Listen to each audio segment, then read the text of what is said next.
The loudest cries are often heard in silence, and the deepest feelings are hidden in the spaces where no words are spoken. They haven't texted, they haven't called, and yet something in your gut won't let it go. That strange feeling in your chest, that unshakable sense that somehow they're still thinking about you. My friends, you're not crazy. Not every silence means it's over. Some silences are strategy, some silences are pride, and some silences are just waiting for you to make the first move. But before we break this down, do me a favor. If you've ever been stuck in that emotional gray zone where you don't know whether to reach out or stay silent. Hey folks, imagine this. You're standing at a train station, but the train isn't coming. No announcements, no signs, just stillness. Most people panic. They start pacing, calling the hotline, checking the schedule again and again. But here's the truth. Sometimes the train hasn't left you. It's just waiting for the signal. And that's what people do too. They wait, quietly, indirectly, secretly. They're hoping you make the move so they don't have to. That's what this video is about. The signs they're secretly waiting for you to reach out. But here's the catch. It's not so you can go chasing. It's so you can wake up, see clearly, and decide with power, not emotion. Because let's be real, most people don't say what they feel. They post around it, they hint, they disappear just enough to trigger curiosity, but not enough to declare closure. 1 minute, they're gone. Next minute, they're liking a post from 32 weeks ago. Sound familiar? My friend, it's not always because they've moved on. Sometimes it's because they can't. They're holding their breath, hoping you're the one who'll break the silence. And that's where Stoicism steps in with its cold, clear hand and says, observe, don't chase. You see, you were never meant to beg for clarity. You were never meant to lose sleep over someone else's hesitation. You were meant to stand still like a mountain while the winds of uncertainty howl around you. Marcus Aurelius once said, "You have power over your mind, not outside events. Realize this, and you will find strength." That means when someone goes silent, you don't spiral. You watch. You don't panic. You pause. Because here's the truth. Nobody told you. People test you more with their silence than they ever did with their words. But I'm not here to tell you to ignore your feelings or to become cold and detached. No, I'm here to help you own them without letting them own you. You've got to learn how to sit in the fire without getting burned, because if you can master your silence, you become unforgettable in theirs. And that's the kind of presence that speaks louder than any "I miss you" ever could. So stay with me, because over the next few minutes, we're going to go deep into the emotional signs, the little things they do that scream, "I'm waiting," even when their mouth stays shut. I'm going to give you clarity, not confusion. Truth, not illusion. You ready? Then drop this in the comments right now. Still, unmoved, ready. Show them, show yourself, and show the world that you're not just reacting anymore, you're evolving. Press that like button, hit subscribe, and stay with me, because what's coming next will open your eyes. Sign 1. Their silence isn't distance, it's a signal. Silence isn't the absence of feeling, it's the pressure of words they're too afraid to say. You thought it was over. You assumed their silence meant they had closed the book, turned the page, walked away without a second glance. But something doesn't sit right. Something in your gut keeps whispering, "This doesn't feel final." And maybe, just maybe, that feeling isn't wrong. Because, my friend, not every silence is made of indifference. Some silences are full of hesitation, full of longing, full of pride that's choking the words trying to surface. And if you're not careful, you'll mistake that silence as rejection when it's really a signal. Imagine a candle in the corner of a dark room. It's not shouting, it's not flickering wildly, but it's lit, barely, steady. quiet, and it's waiting for someone to notice the light before it burns out. That's what some people do when they go silent. They don't say a word, but everything inside them is screaming, "Please notice I didn't leave all the way." But they'll never admit that. Not yet. So they go still. Not to end things, but to see what you'll do in their absence. And this is where the mind starts to twist. What if they hate me? What if I ruined everything? What if I was never enough? You see, silence doesn't just create distance, it creates stories. And when people are silent long enough, we start writing our own horror novels in our heads. But here's the lie you need to break today. Their silence isn't always about you. It's often about their own fear. Fear of rejection. Fear of being the one who tries first. Fear that if they speak and you don't answer, it'll hurt more than the silence does. So instead of reaching out, they wait. Quietly, strategically, pride in one hand, emotion in the other. And they pray you'll break the silence first, so they don't have to risk breaking their heart. Now, I know what you're thinking. But if they really cared, wouldn't they say something? That's fair. That's rational. But emotion isn't rational. Fear isn't logical. And pride is a master manipulator. It convinces people that silence protects them. It says, if they care, they'll come to you. And so, two people who care end up playing a silent war, each waiting for the other to blink first. But this is where you must rise above the noise in your own head. This is where the Stoic man breathes deeper, sees clearer, and stands stronger. Marcus Aurelius said, "You must build your life action by action, and be content if each one achieves its goal as far as possible." That means you don't move just to end the silence. You don't act out of panic. You act from clarity, from truth, from alignment. If their silence is a signal, you observe it like a seasoned warrior. You don't flinch, you don't chase, you read, you learn, and most importantly, you hold your frame. Because here's the hard truth most people won't tell you. Silence is often the first step of manipulation. Not because they're evil, but because they're afraid. And people in fear try to control what they can. If they can't control your feelings, they'll try to control the space between you. They'll go silent to see if you panic, to see if you'll crack, to see if you'll give them proof that you're still emotionally available so they can feel secure without ever offering you the same in return. And my friend, that's the trap. That's the loop so many fall into. They feel the silence, they fear the silence, and then they fill the silence with begging, with reaching, with long paragraphs trying to decode the quiet. But here's what Stoicism teaches us. Stillness is strength. When you sit in the silence and don't let it shake you, you take your power back. You stop being the one waiting for signs and become the one who gives them. You shift the energy. You stop reacting and start revealing who's really in control. Let's say they used to message you every morning. Now, nothing. No texts, no replies, just digital wind. Most people would panic. They'd check their phone 100 times. They'd reread old messages looking for signs of what went wrong. But you sit with it. You don't chase ghosts. You listen, not to what's being said, but to what's not being said. And you ask yourself, is this silence really about me or about their own battle I'm not meant to fight? Because the truth is, people leave clues when they care, even in silence. They don't block you, they don't remove the photos, they still view your stories. Maybe they post a lyric that sounds a little too familiar. It's not random, it's not accidental, it's strategic softness. They're hoping you notice, but they're too afraid to go all in. And you, my friend, are at the crossroads. Do you respond to the signal, or do you stay still and watch the game unfold? That's not for me to answer.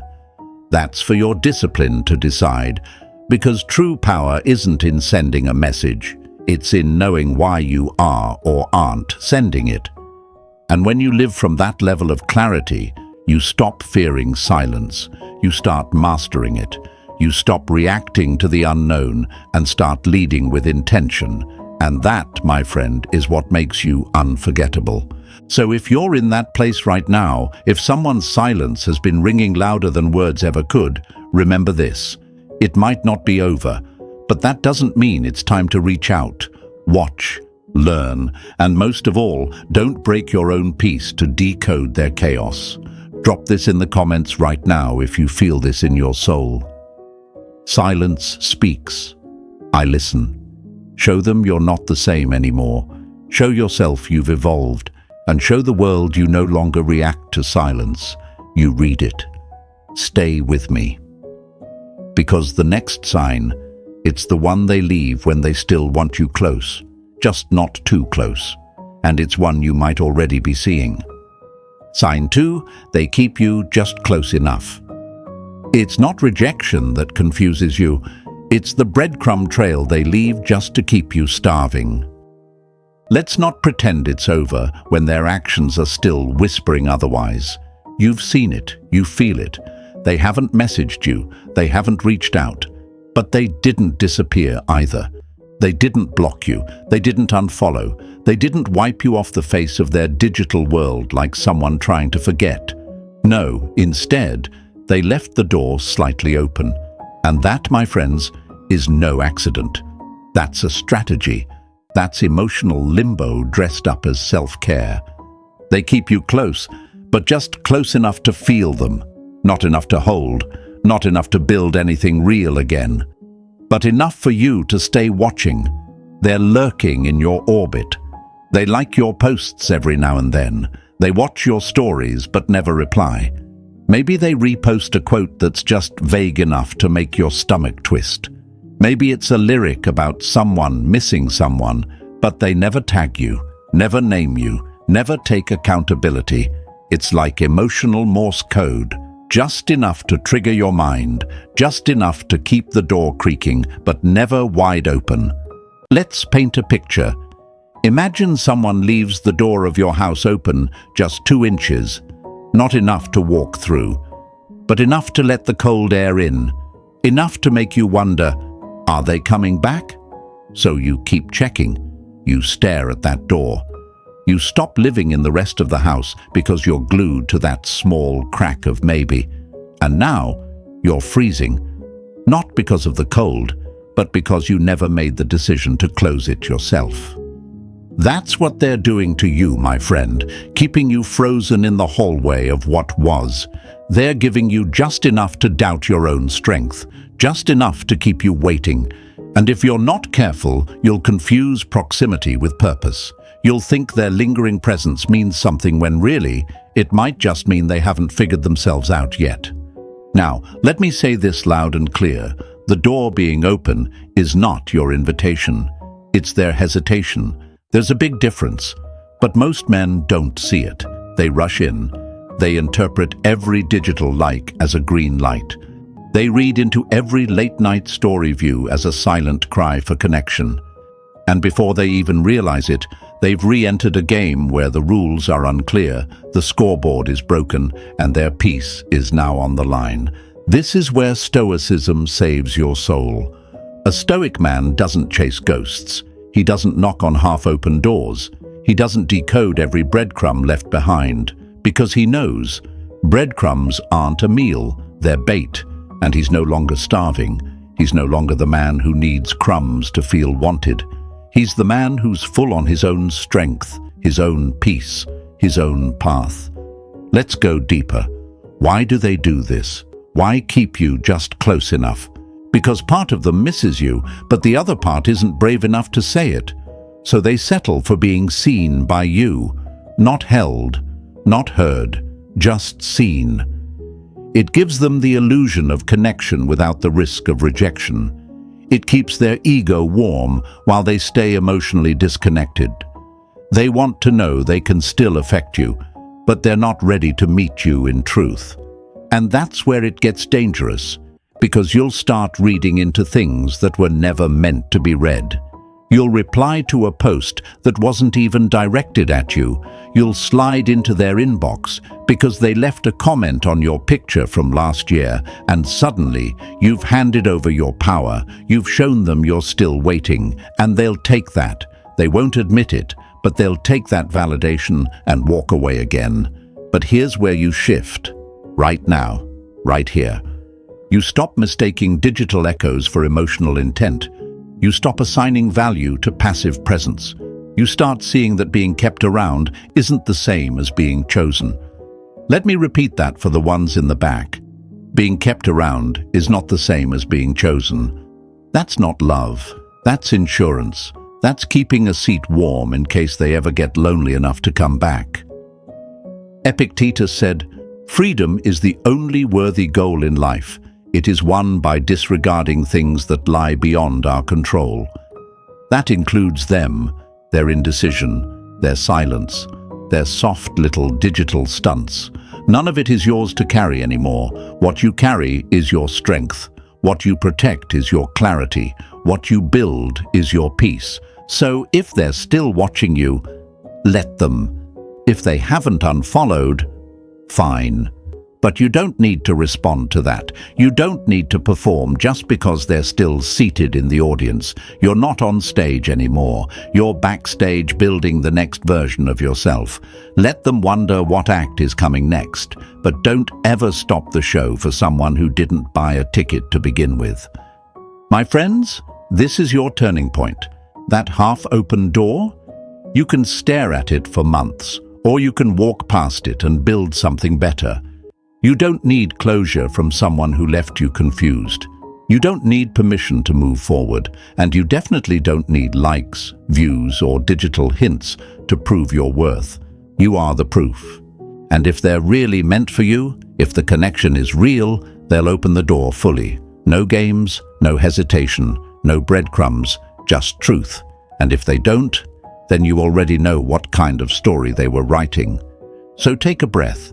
Let go of the need to decode, and drop this in the comments right now if you're ready to stop orbiting, close the door, walk past, show them, show yourself, show the world that you're not waiting in the hallway anymore, because the next sign we're about to explore, it's what happens when they can't speak through you, so they start speaking through others. Stay with me. This next one is where the silence starts whispering through familiar mouths. Sign 3. They speak through others, not through you. When someone doesn't have the courage to speak to you directly, they'll try to echo their feelings through the mouths of others. It starts small. Maybe your name comes up in a conversation you didn't expect to be part of. A mutual friend drops a line like, "I was just talking to them the other day. They asked how you've been." Or maybe they bring up a memory only you and that person shared, just casual enough to sound innocent, but heavy enough to make you feel something tighten in your chest. It doesn't take long before you realize this isn't random. It's intentional. The silence between you isn't as silent as you thought.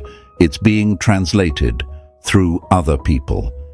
And that, my friends, is a language you need to learn to read without reacting. You see, when someone still feels something for you, but pride keeps their mouth shut, they'll outsource the message. They'll plant seeds in the ears of mutual friends, hoping the message grows roots and finds its way back to you. It's subtle, but it's real.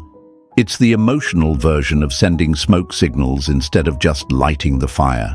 And if you're not careful, you'll take those whispers as invitations. You'll think, they brought me up? Maybe they miss me. Maybe I should text them. But let me tell you something cold and clear. Indirect communication is still hesitation. And hesitation is not a green light for you to run. Imagine this. You're walking through a hallway and hear someone behind a wall softly calling your name. Not loud enough to be clear. Not brave enough to face you, just a whisper. Would you tear down the wall to get to them? Or would you pause and ask, why are they hiding in the first place? That's the truth here. They're not ready to be vulnerable, not ready to admit what they feel. not ready to own their part. So instead, they let your name float in the wind. They give it to friends, to casual conversations, to indirect statements like, "I saw them the other day, they look different."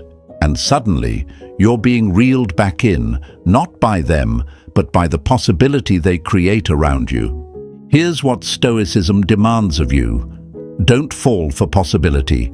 Respect only what is real, because someone truly ready to reconnect will walk up to your front door, knock, and speak with their own voice. They won't hide behind shared friends or passive comments. They won't test the waters with second-hand mentions. They'll look you in the eye and say what needs to be said. But when they don't, when they use others to speak for them, it's not communication, it's control. They're trying to gauge where you stand, trying to feel if the door is still open without risking rejection. That's not connection, that's calculation. And you, my friend, are not someone to be measured. You are not someone to be tested like an old wound they're poking to see if it still bleeds. Let's break this down further. You didn't ask for updates. You didn't ask anyone to talk about them. And yet, here they come. Out of nowhere, your best friend says, "They mentioned you the other night." And your mind spins. The heart jumps. You wonder, is this a sign? Should I reply? Should I reach out? That's where the lie begins. The lie that says, if they're thinking about me, it must be time to reconnect. But a Stoic man doesn't operate from wishful thinking. He operates from clarity, from truth. And truth without direct words is still an unfinished sentence. You do not finish it for them. You do not complete the message they're too afraid to send. You observe, you acknowledge, but you do not act unless action aligns with your peace.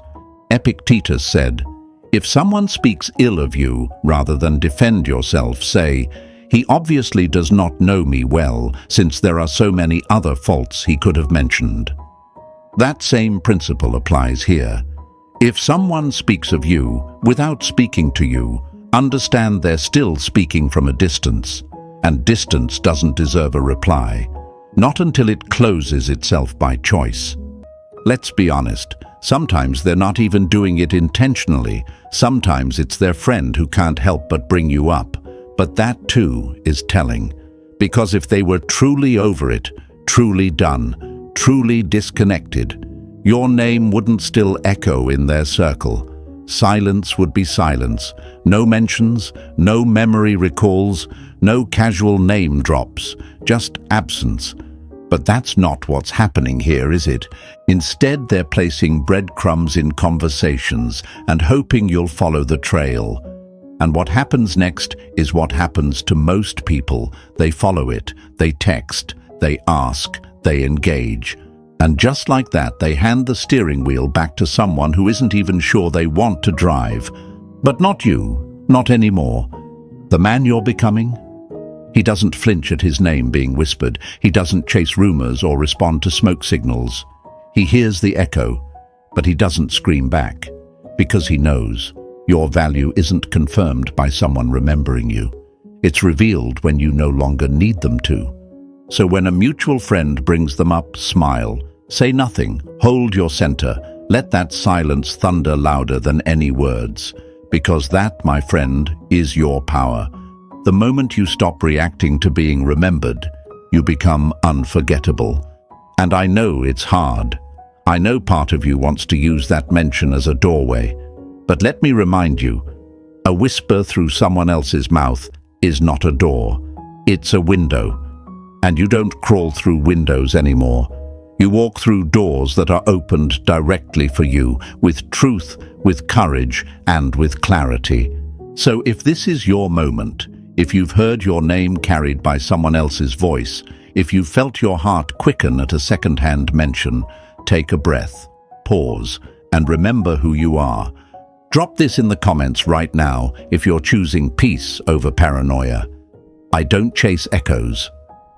Show them you're not moved by noise. Show yourself that clarity is your standard.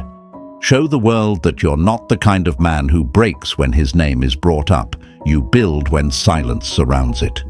And stay with me, because the next sign, it's deeper, it's quieter, it's not words or whispers, it's energy.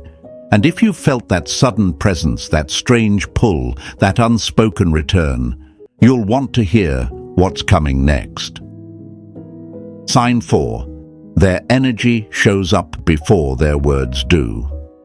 The body remembers energy long after the mind forgets the words. There are no texts, no missed calls, not even a like or a vague quote in their story, but still, something's different. You feel them again. You can't explain it. You just do. And that, my friend, is no coincidence. There comes a point in silence where it's no longer about words or signals. It's about presence. A shift in the air, a sudden dream that brings their face back. A wave of emotion at 2 a.m. that hits with no warning. You check your phone, not because you expect a message, but because something inside you knows they're thinking about you. And here's the thing, sometimes they are. Energy doesn't lie, even when people do, even when they hide, even when pride and fear build a wall taller than the love that once stood between you. The human connection is deeper than direct messages and timelines. It's soul recognition, and when someone's thinking about you, really thinking about you, their energy reaches before their words ever do. Imagine standing near a campfire long after it's gone out. There's no flame, no glow, but if you reach your hand toward the ashes, you still feel heat. That's what this is. The connection might not be burning bright on the surface, but there's still something warm beneath the silence, something alive, something waiting. But here's where things get tricky. Because most people don't know what to do with that kind of invisible pull. They panic, they start scrolling, overthinking, reading into old posts, wondering, should I say something? Should I reach out? But a Stoic man knows better. He doesn't act on emotion alone. He sits with it. He listens, not to the noise of his desire, but to the silence of his discipline. You might notice they posting less, or maybe her posts suddenly feel like echoes from the time when things were good. The energy in her captions softens.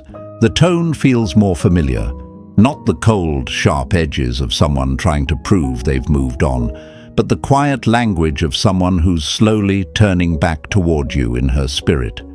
Or maybe there's nothing public at all, just a shift, a nudge, a presence you feel when you're not even trying to remember her. And yet, there they are. This is not your imagination, it's not delusion, but it's not confirmation either. And that's the tightrope.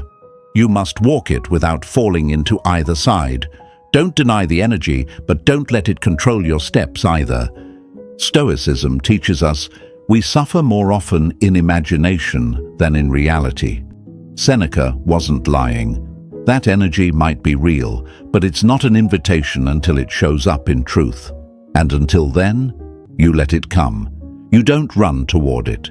You don't feed it. You observe it like a cloud, passing, moving, not yours to chase. Because here's the hard truth. Emotional presence isn't always emotional readiness.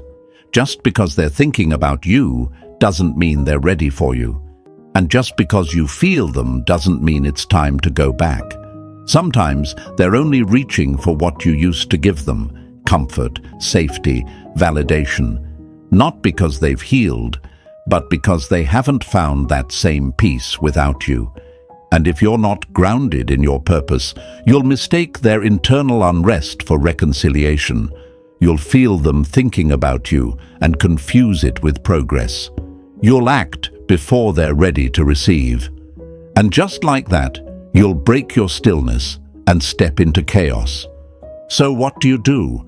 You feel it, you honor it, but you don't move until truth moves toward you. Let's say you wake up in the middle of the night and for no reason at all, your chest is heavy. Her face flashes in your mind. Or you're driving and suddenly a song hits. That song, the one that only made sense when they was beside you. And now it's everywhere, on shuffle, on the radio, on her playlist that you shouldn't still have. but do. That's energy. That's the invisible thread tugging in the dark. But what's stronger than that energy is your discipline not to chase it. Remember this: true connection never demands you abandon your peace. If it's real, it will return with words, with action, with clarity. Not just a vibe, not just a dream, not just a feeling in the gut. And when it does, you'll be ready, not because you were waiting, but because you were growing. Too many men get lost in the illusion that emotional gravity equals destiny. It doesn't. It just means something is unresolved, and unresolved doesn't always mean unfinished. It just means you're still healing, and so are they. So let that energy come, let it rise, let it swirl, but stay grounded in your center. Watch it, breathe with it, smile even, but don't let it become your compass. A Stoic man doesn't follow every signal. He leads himself through the fog until the path becomes clear. And if they really want to come back, if their energy has matured into truth, they'll come, fully, authentically, not as a ghost, but as a presence. Until then, hold your stillness like armor, because your peace is not for sale, not even to a familiar feeling wrapped in nostalgia. If you've ever felt that kind of energetic pull, where your mind stays silent but your soul starts whispering, drop this in the comments right now. I feel, but I don't follow. Show them that your sensitivity doesn't make you weak, it makes you aware. Show yourself that just because you feel something doesn't mean you must react to it. And show the world that silence can be filled with strength, not sadness. And stay with me, because the next sign, that's when their words still don't arrive, but their memories suddenly do. The past starts knocking before their message does. And when that happens, you'll need to know what it really means. Let's keep going. Sign 5. They bring up the past without saying your name.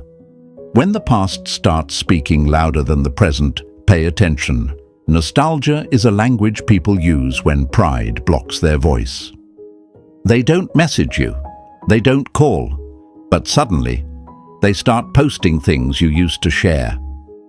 A song lyric from that one night you both laughed in the car, a photo from a place only the two of you would recognize, or a vague caption like, "Funny how life circles back."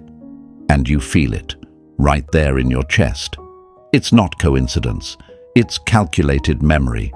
A quiet signal from someone who doesn't know how to say, "I still think about you," out loud.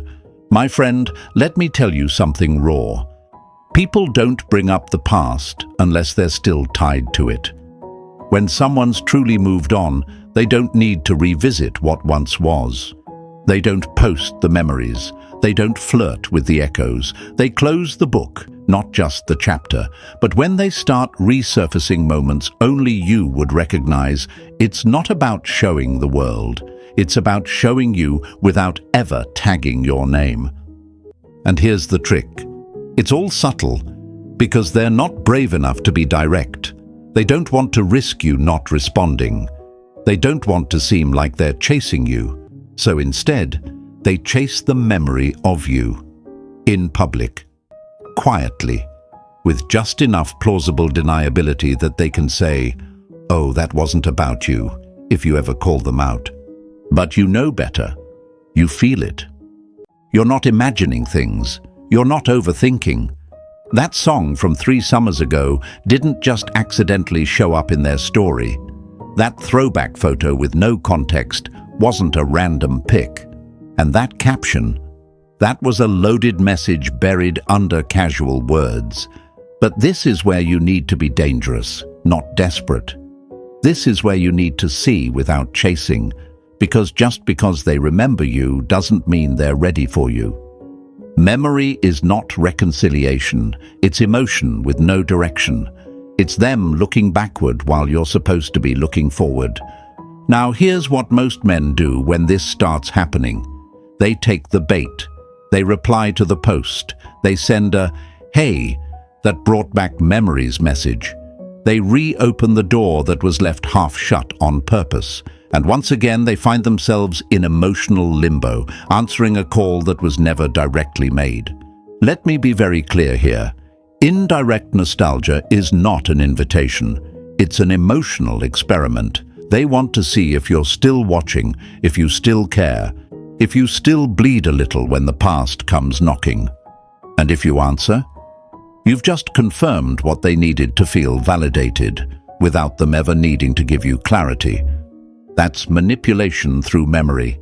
It's not always malicious, but it's real, and it works, unless you've trained yourself to hold still in the storm. Stoicism reminds us, if you wish to improve, be content to be thought foolish and stupid. Why does that matter here? Because when you don't respond to the bait, when you don't take the hint, you might feel like you missed your shot.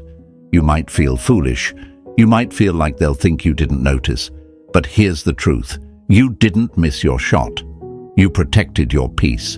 Because until someone shows up in truth, you owe them nothing. Not a reply, not a reaction, not even recognition. Let's flip it for a second. Ask yourself this. Why do they need to bring up the past if they're so happy in the present? Why reach back in time unless part of them is stuck there?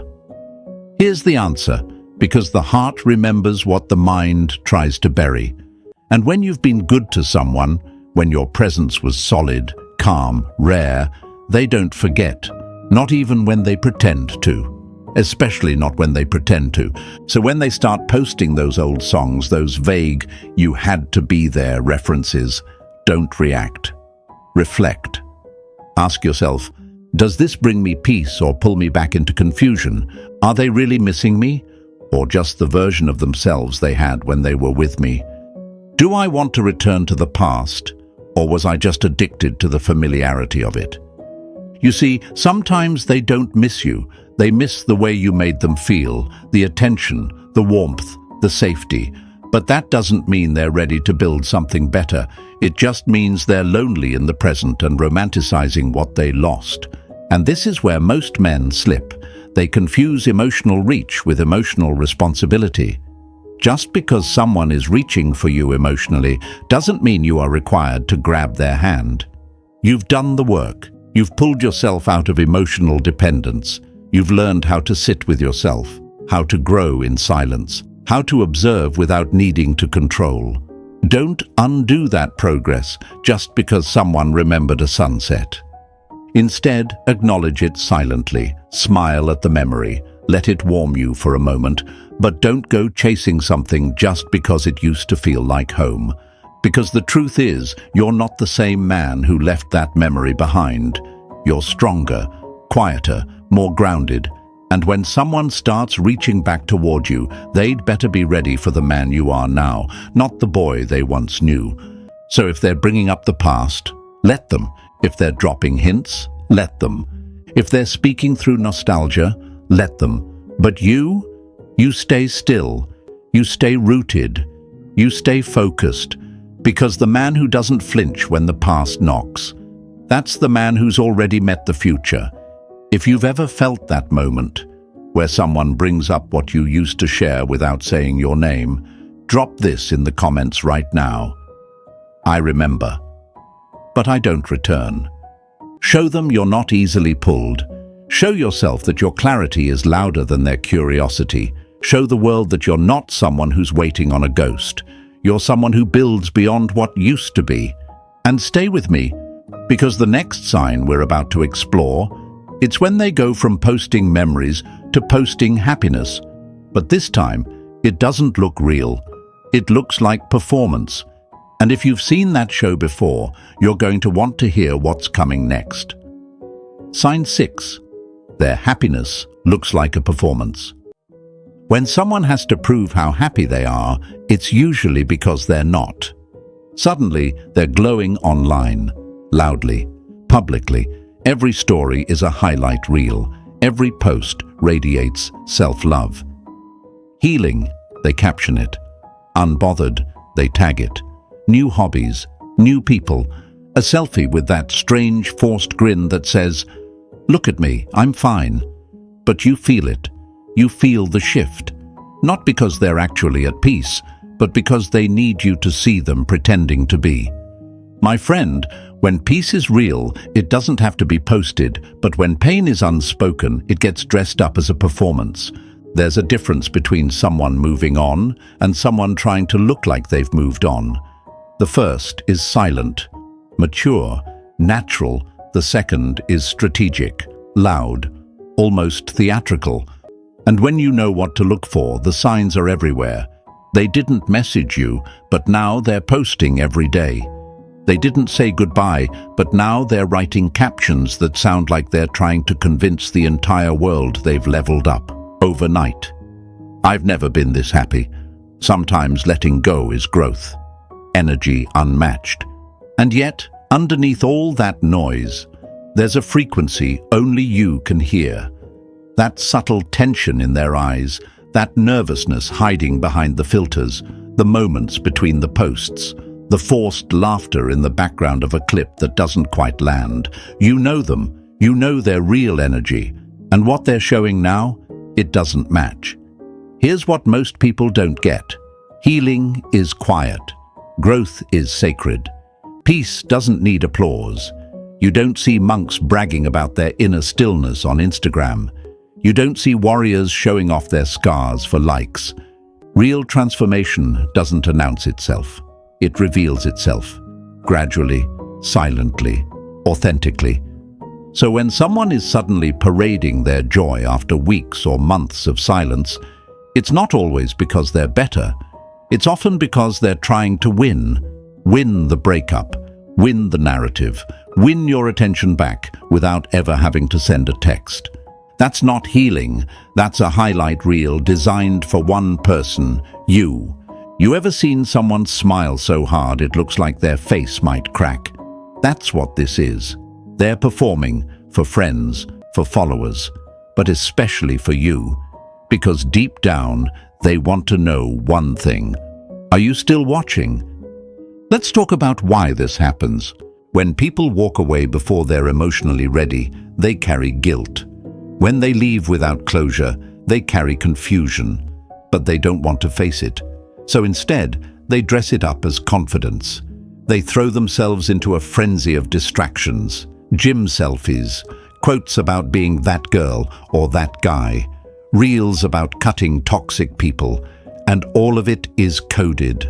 All of it is curated, not to celebrate growth, but to escape accountability. Now here's the lie most fall for. If they're posting this much, they must be over it. They must be doing better than me. No, my friend. Posting isn't peace, it's projection. Real peace doesn't care who's watching. Real peace doesn't need to be proved. You know what real peace looks like? It looks like going quiet, not out of pain, but out of presence. It looks like logging off, not to hide, but to heal. It looks like someone who no longer needs to be seen because they've finally seen themselves. A Stoic man sees this difference. He doesn't panic when the performance begins. He doesn't start mirroring the behavior, posting his own glow-up selfies just to stay in the game. He watches, he understands, he chooses stillness. Because his peace isn't a counterattack, it's a crown. Marcus Aurelius said, "Waste no more time arguing about what a good man should be. Be one." You want to know what that means here? Stop looking for proof of your own worth in someone else's story. Don't scroll their profile hoping to find cracks in the performance. Don't analyze every caption hoping to catch them slipping. That's not power, that's prison, and you've already broken out of that. Let's be honest, part of you wants them to be faking it. You want to believe that smile is forced, that joy is hollow, because it gives you permission to still feel the ache. But what if I told you the goal isn't to wait for their mask to fall? The goal is to not need the performance to validate your growth anymore. This is where most men relapse. They see the post, they feel the jealousy, they feel the pressure, and they either break their silence or they try to one-up it.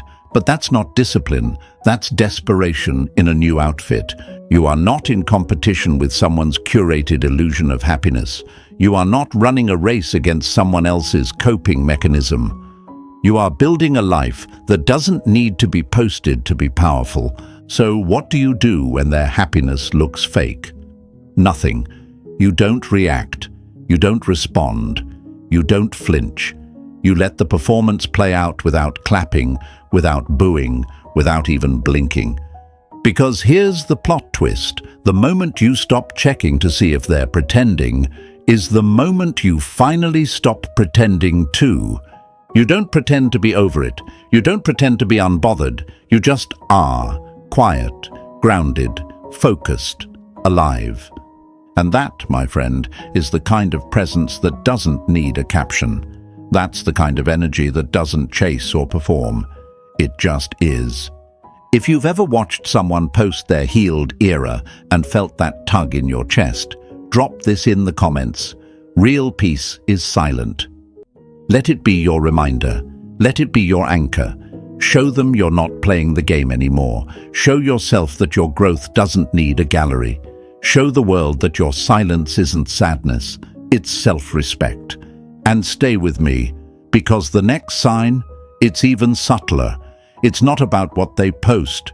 It's about how they still show up in your world, quietly, indirectly, without ever saying your name.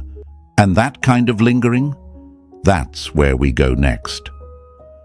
Sign 7. They're still connected to your world, just not to you. If they truly wanted to disappear, they'd vanish completely. But when someone stays in your orbit, it's not an accident. It's an echo.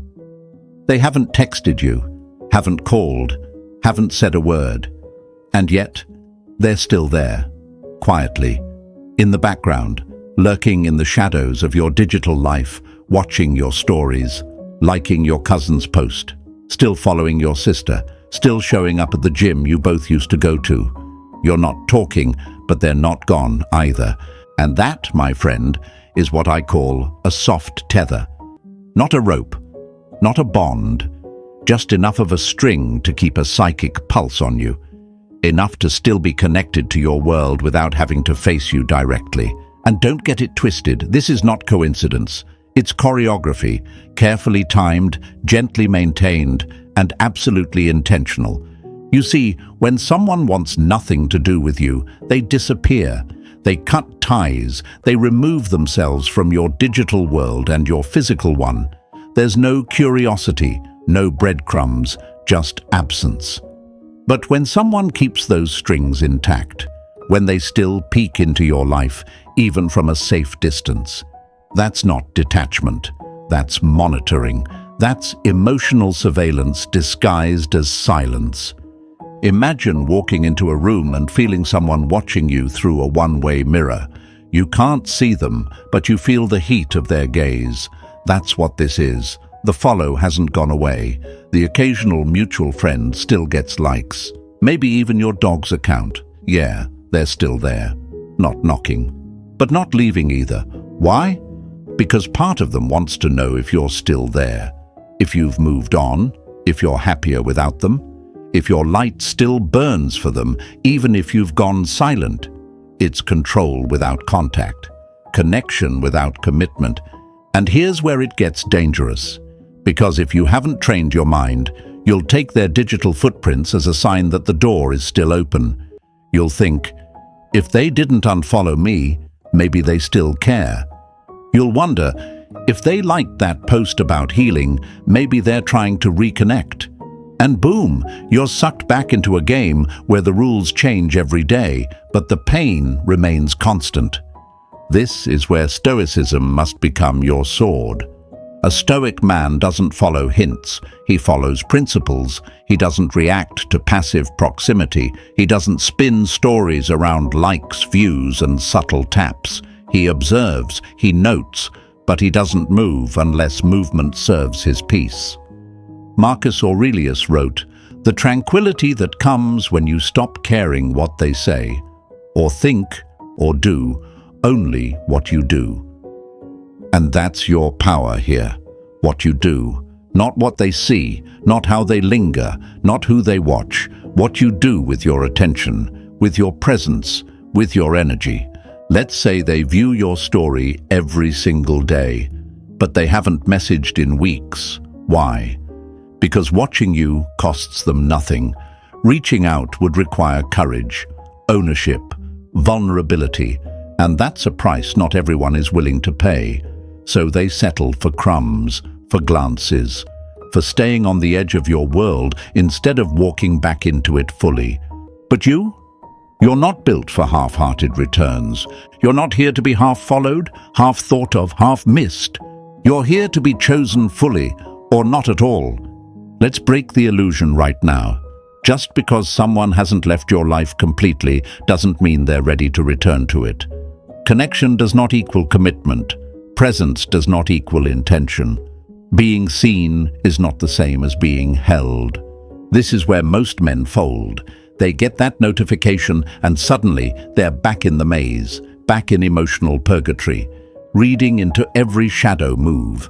But not you, not anymore. You've evolved. You've stopped assigning value to breadcrumbs. You've stopped giving access to people who only linger because they fear being forgotten. And most importantly, you've stopped mistaking attention for affection. Here's what you do now. You stay grounded. You don't block them out of bitterness, and you don't welcome them back out of weakness. You acknowledge their presence, but you don't perform for it. You don't suddenly post more to get noticed. You don't start curating your life for someone who didn't have the courage to stay in it. You live fully, authentically, without apology. Let them linger. Let them hover. Let them wonder. That's not your concern. Your concern is the man you're becoming, the peace you're cultivating, the mission you're walking. And the man who's truly on a mission doesn't stop to perform for spectators, especially ones who don't have the decency to speak. So if they're still connected to your world, good. Let them see what they walked away from. Let them feel what they couldn't hold. Let them observe your glow without access to your warmth. Because that's not punishment, it's reality. And if they want back in, let them knock with truth, not hints. Let them speak in full sentences, not story views. Let them reach with clarity, not shadows. If you've ever felt that eerie connection where someone disappears from your life but not your digital space, drop this in the comments. I see the presence, but I don't give it power. Let it be your armor. Let it be your code. Show them that your peace is no longer vulnerable to proximity. Show yourself that you don't bend for spectators. Show the world that connection without courage means nothing.